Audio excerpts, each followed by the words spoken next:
காலை சாப்பாடு அப்படின்னாலே நமக்கு எல்லாருக்கும் ஞாபகம் வருது இட்லி, வடை, பொங்கல், மசால் தோசை, பூரி, புட்டு. இதெல்லாம் வேணாம். இதெல்லாம் நம்ம இது இட்லியும் வடையும் எப்படா சேர்ந்துச்சுன்னு நான் பல நாள் யோசிச்சிருக்கேன். இது எனக்கு சம்மந்தமே இல்லாமல் இந்த ரெண்டும் கனெக்டடாக இருக்க. இந்த ஹோட்டலில் போனாலும் வடை இட்லி அப்படின்னு கேட்குறது. இந்த வடை இட்லி வடை முன்னாடியே வந்தது. உளுந்து தலை பெய்தின்னு சங்க காலத்திலே எழுதியிருக்கான். உளுந்தில் வடை செய்கிறது 2000 வருஷத்துக்கு முன்னாடி உள்ளது. இட்லி 13ஆம் நூற்றாண்டில் தான் வந்துச்சு. அதுவும் இந்தோனேஷியாவிலேருந்து வந்தது, நமக்கு இந்தியாவில் உள்ளது கிடையாது. இந்தோனேஷியாவில் பல்லவ மன்னர் இந்தோனேஷியா பொண்ணை கல்யாணம் பண்ணுறாரு. இந்தோனேஷியாவிலேருந்து வந்த சமையல் கலைஞர்கள்லாம் சேர்த்து அனுப்பி விடுறாரு மாமனார் வீட்டுக்கு. அந்த சமையல் கலைஞர்கள் அவர்கள் அரிசியை ஆவியில் வந்தக்கூடிய கலையை வைத்திருந்தாங்க. நம்ம ஊரில் உளுந்தும் சேர்ந்து இருந்தது. சரி, சேர்த்து இட்லி ஆக்கிட்டாங்க. 13ஆம் நூற்றாண்டில் தான் இட்லி வந்துச்சு. 15ஆம் நூற்றாண்டில் தான் தோசை வந்துச்சு. கர்நாடகாவில் ஒரு இலக்கியம் மறந்துட்டேன், அவங்க தான் முதல்ல தோசையை பற்றி எழுதுறாங்க. அதுக்கு முன்னாடி வரைக்கும் நம்ம இதெல்லாம் சாப்பிட்டதில்லை. என்ன சாப்பிட்டோம்? சிறுதானிய உணவு எடுத்தோம். திணை அரிசியில் சோறு சாப்பிட்ருக்கோம். வரகரிசியில் ஔவையார்கிட்ட கேட்குறாங்க, நீ மிகப்பெரிய தமிழ் மூதாட்டி, உனக்கு ஏதாவது நல்ல விருந்து கொடுக்கணும் அப்படின்னு மன்னர் சொல்கிறார். உடனே ஔவையார் எனக்கு தலைப்பாக்கட்டி பிரியாணி வேணும்னு கேட்கல. அந்த அம்மா என்ன கேட்டுச்சு? வரகரிசி சோறும் வழுதுனங்காயும் மொரவென புளித்த தயிரும் தா. ஔவையாருடைய தனிப்பாடல்கள்ல இருக்கு. வரகரிசி சோறும் வழுதுனங்காயும் மொரவென புளித்த தயிரும் தா. இது கற்பனையா இருக்குன்னே வச்சுப்பான். அந்த புலவனுடைய கற்பனைன்னு எடுத்துக்கிட்டா, புலவன் என்ன தனியாக உட்காந்து கற்பனை பண்ணுவான்? அவன் என்ன நினச்சிருப்பான்? அன்னைக்கு இருந்த ஸ்பெஷல் ஃபுட்டெல்லாம் சேர்த்துருக்கலாம். இல்லை, கற்பனை இல்லை. ஔவையார் ஒரு விளிம்பு நிலை மனுஷிகளுக்காக, மனிதர்களுக்காக போராடியவர். அப்போ விளிம்பு நிலை மனிதர்கள் அன்றைக்கு ஆரோக்கியமாக சாப்பிட்ட உணவாக அது இருக்கணும். எப்படி எடுத்தாலும் வரகரிசி சோறு அவ்வளவு முக்கியமான ஒரு உணவாக நம்மகிட்ட இருந்தது. அப்போ காலை உணவில் சிறுதானியத்தில் ஏதாவது உணவு இருக்கட்டும். இல்லை, சர்க்கரை ரொம்ப இருக்குது, நான் உடனே குறைத்தாக வேண்டும் என்றால் சிறுதானியம் கூட வேண்டாம். காலையில் நீங்கள் சாப்பிட்றதுல நல்ல சுண்டல், ராத்திரி படுக்கும்போது ஒரு கப்பு சிவப்பு கொண்டக்கடலையோ வெள்ளை கொண்டக்கடலையோ தண்ணி விட்டு வச்சுட்டு மறுநாள் காலையில் குக்கர்லேயே எல்லாம் உள்ள வேக வச்சு எடுத்து துளி மிளகுத்தூள் கொஞ்சம் கொத்தமல்லி இலை போட்டு சாப்பிட்ருங்க. சுண்டல், ஒரு முட்டை இல்லை 2 முட்டை. இல்லை சார், நான் முட்டை சாப்பிட மாட்டேன், பன்னீர் துண்டு இல்லை சோயா டோஃபு ஏதாவது, ஏன்னா புரதம் வேணும் சர்க்கரை வியாதிக்கு. அப்போ இது மாதிரி ஒரு பன்னீர், கொண்டக்கடலை, ஒரு பெரிய கப்பில் சூப், எல்லா காய்கறிகளும் போட்டு சூப், இந்த 3 தான் காலையில் உணவாக சாப்பிடணும். நான் இப்படி தான் ஒரு நாள் ஒரு கூட்டத்தில் இப்படி வேகமாக சொல்லிட்டு இருக்கேன். ஒருத்தர் இருந்துச்சு, சார் இதெல்லாம் பிஃபோர் ஃபுட்டா ஆஃப்டர் ஃபுட்டான்னு கேட்குறாரு. ஏன்னா அவங்களுக்கு சூப்பு சுண்டல் அப்படின்னா ஒன்று பிஃபோர் ஆர் ஆஃப்டர் தான். அதுக்கப்புறம் இட்லி தோசைலாம் யார் சாப்பிட்றது அப்படின்னு. இதுதான் சாப்பாடு, காலை சாப்பாடு. இப்படி சாப்பிட்டா 11 மணிக்கு பசிக்குமே, பசித்தால் நல்லது. 11:30 மணிக்கு பசிச்சதுன்னா பையிலிருந்து கொய்யாப்பழத்தை எடுத்து சாப்பிடுங்க. நான் என் மருத்துவமனையில் 11:30 மணிக்கு கொய்யாப்பழம் வெட்டி சாப்பிடுவோம்.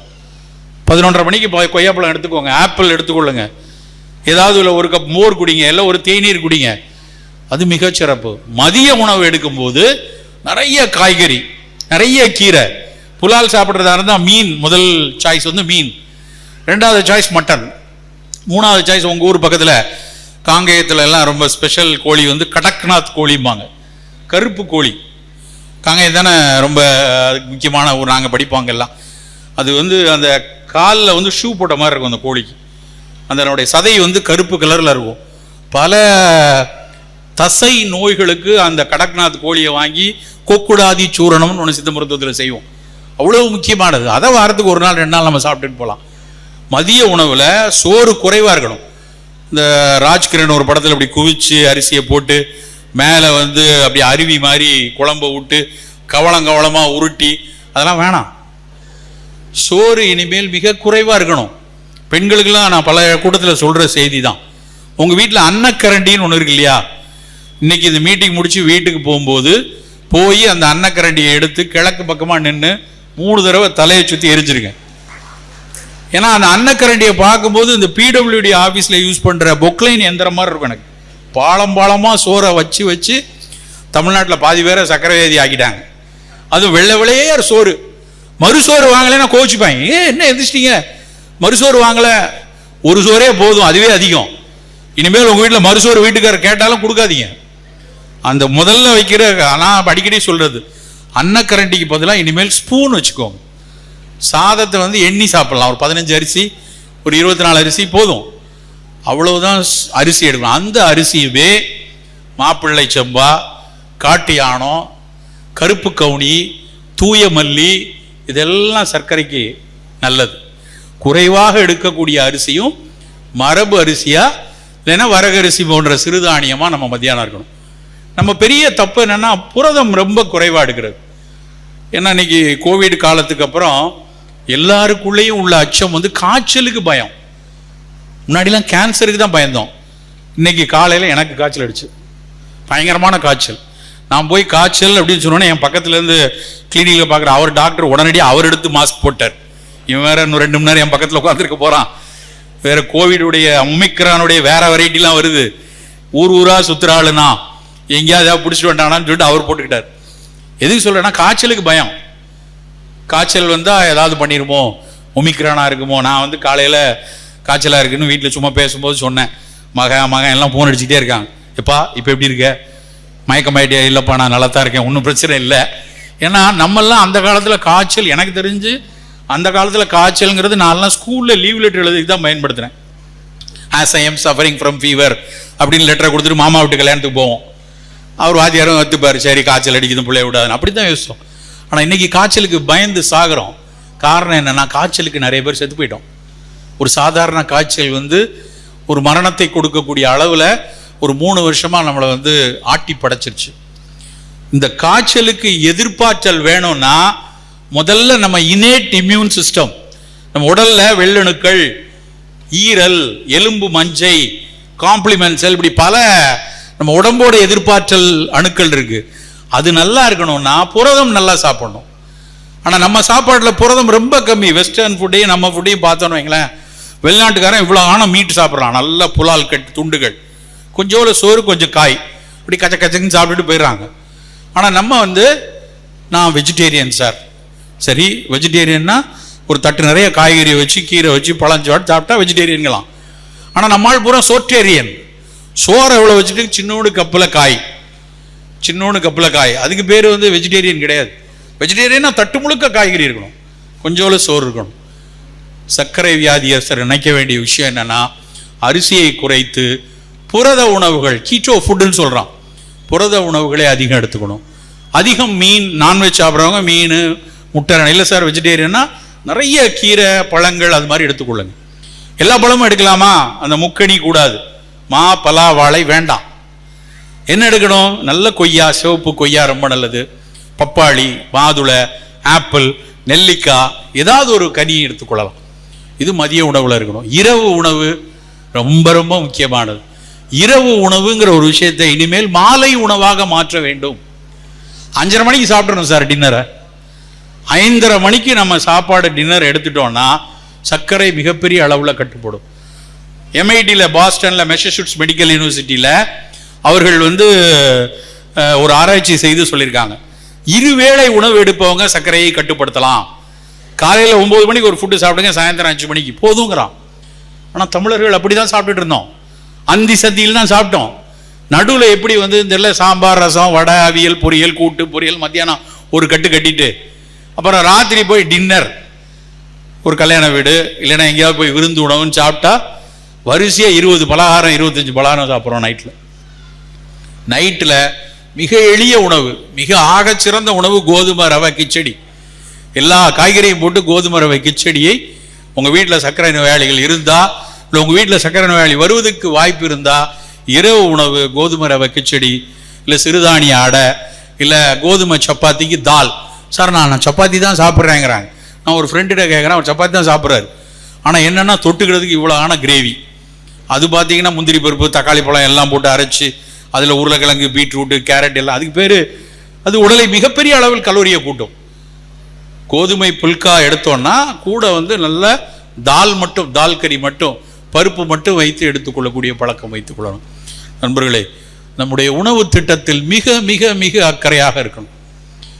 ஒரு ஸ்பைசஸும் ஏதாவது வகையில் நமக்கு ஒரு பயன் கொடுக்கக்கூடியது. அது வெறும் மனம் கொடுக்கறது மட்டும் இல்லை. அன்னாசி பூ அப்படின்னு கேள்விப்பட்டிருப்பீங்க, தக்கோலம்னு பேரு, பிரியாணிக்கு மேல நட்சத்திர வடிவத்தில் வைப்பாங்க. அது வெறும் மனத்துக்காக இல்லை. அந்த அன்னாசி பூ தக்கோலத்தில் இருந்துதான் இந்த ஃப்ளூ காய்ச்சலுக்கு வந்திருக்கிற டாமி ஃப்ளூ மாத்திரையை கண்டுபிடிச்சிருக்காங்க. டாமி ஃப்ளூ எதுலேருந்து வருதுன்னா ஷிகிமிக் ஆசிட். அந்த ஷிகிமிக் ஆசிட் எதுலேருந்து எடுத்திருக்காங்கன்னா அன்னாசி பூலேருந்து எடுத்திருக்காங்க. நம்ம கிட்ட அப்படி எத்தனை விஷயம் இருக்கு. கருஞ்சீரகம் இஸ்லாத்தில் கொண்டாடிய ஒரு பொருள் அப்படின்னா கருஞ்சீரகம் தான். ப்ரொஃபட் என்ன சொல்றாங்க, மரணத்தை தவிர மற்ற அனைத்தையும் குணப்படுத்தக்கூடிய ஒரு இதுனா அது கருஞ்சீரகம்னு சொல்றாங்க. இன்றைய அறிவியல் ஆய்வு அந்த கருஞ்சீரகம் எப்படி ட்ரிபிள் நெகட்டிவ் பிரஸ்ட் கேன்சர்ல உதவி செய்யுது அப்படின்னு ஆய்ந்து அறிந்து சொல்கிறார்கள். இப்போ இன்னைக்கு நடக்கிற ஆய்வுகள் பல புற்றுநோய்களுக்கு ஒரு கூடுதலாக துணையாக காம்ப்ளிமெண்டரியாக பயன்படுத்துறதுக்கு கருஞ்சீரக எண்ணெய் பயன்பட்டு வருது. சீரக தண்ணி குடல்ல இருக்கக்கூடிய அத்தனை பாக்டீரியாவுக்கும் நல்லது. இப்படி ஏதாவது ஒரு ஸ்பைசஸ் நம்ம உடம்புல நம்ம உணவு பழக்கத்துல ஒரு குருமாவாகவோ தேநீராகவோ ஒரு விதத்தில் இருந்து கொள்ள வேண்டும். நண்பர்களே, இந்த இனிப்பு தேசத்திற்குள் நாம் நுழையாமல் இருக்க முதலில் கையில் எடுக்க வேண்டிய விஷயம் நம்முடைய உணவு திட்டம் தான். ரொம்ப இதெல்லாம் கேட்டுட்டு போயிட்டு நாளைக்கே போய் காலையில பொங்கல் புரியோதரை அப்படின்னு ஆரம்பிச்சா அதுல பிரயோஜனமே கிடையாது. கண்டிப்பா நான் இதை தான் சாப்பிடுவேன், இப்படித்தான் சாப்பிடுவேன்னு பிடிவாதம் யார் ஒருவர் பிடிக்கிறாங்களோ அவங்க கட்டுப்படுத்திடுவாங்க. எங்கள்கிட்ட ஒரு மாசத்துக்கு 5000 பேஷண்ட் நாங்கள் எங்கள் ஆஸ்பத்திரியில் எல்லா ஹாஸ்பிட்டலும் சேர்த்து பார்க்குறோம். அந்த 5000 பேரில் 1500 பேர் டயபெட்டிக் எங்கள் டேட்டா சொல்லுது. அந்த 1500 பேரில் ஒரு 300-350 பேர் தான் கட்டுப்பாட்டில் வச்சுருக்காங்க. அந்த 300 பேரும் ஏதோ நான் மாய மருந்து கொடுத்து கட்டுப்பாட்டில் வைக்கல, மருந்துகளோடு சேர்ந்து மிகச்சரியான உணவு பழக்கம் வச்சுருக்காங்க. நாங்கள் திரும்ப திரும்ப டேட்டா எடுத்து பார்ப்போம், ஏன் இவருக்கு கட்டுப்பாடாக இருக்குது, அவருடைய டயட் பிளானிங் கரெக்டாக இருக்கும். ஸோ மிகச்சரியான உணவு பழக்கத்தை வைத்துக்கொள்ளுங்க. ரெண்டாவது முக்கியமான விஷயம் உடல் பயிற்சிகள். பிசிக்கல் ஆக்டிவிட்டி ரொம்ப ரொம்ப ரொம்ப முக்கியம். சிறு வயதிலிருந்தே ஆடி ஓடி வளர்க்கக்கூடிய ஒரு பழக்கம் குழந்தைகள்ட்ட இருக்கணும்.